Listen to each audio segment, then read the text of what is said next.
Hi, I'm Ellie from MOO Food, and we're going to be having a look at some of the boxes today to see what's ready, what's not, and how to harvest. So we'll have a look in this one. So there's some things in this box that aren't ready yet. These garlic we're going to leave for another few weeks to bud up, and these spring onions are still a bit small, but when they're kind of the right size, like the ones you see in the shop, you're just going to take one from the outside and help yourself. But the salad is doing really well. So the best way that I've found to get salad is to have a look in here and pick some of the biggest leaves. You just push down and you get a beautiful salad leaf. And this works with all of these salads. You just take the biggest leaves from the outside.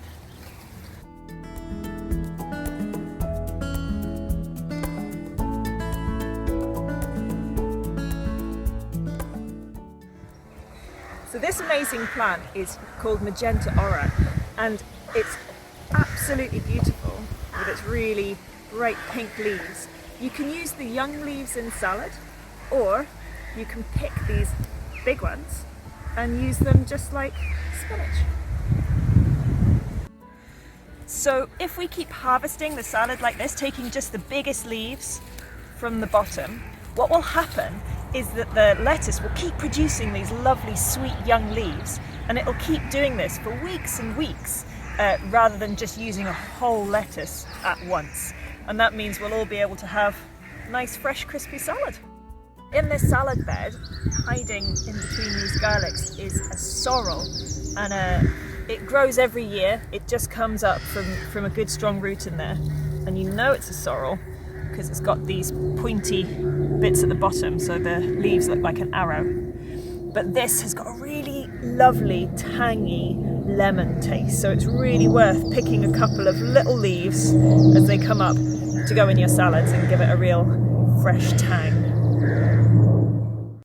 So this is our herb box. We're going to try and have loads of different herbs in here for everybody to help themselves to.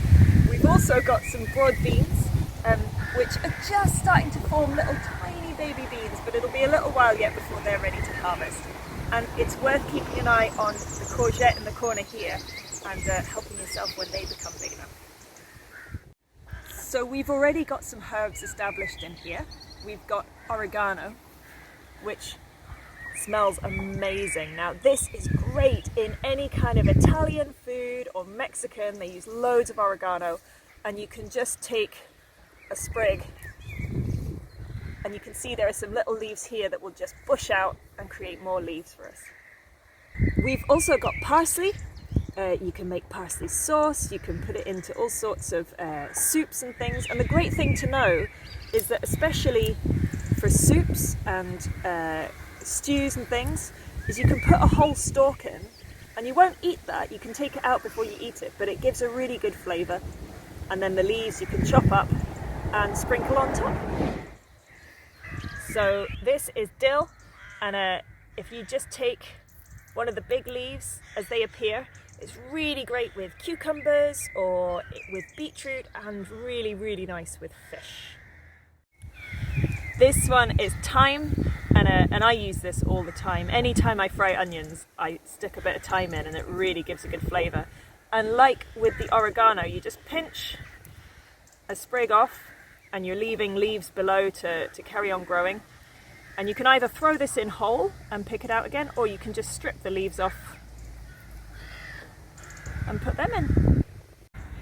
This one is tarragon, and it's a really beautiful, strong herb, and it's really good with chicken. And you just pinch off the tip and more will appear below.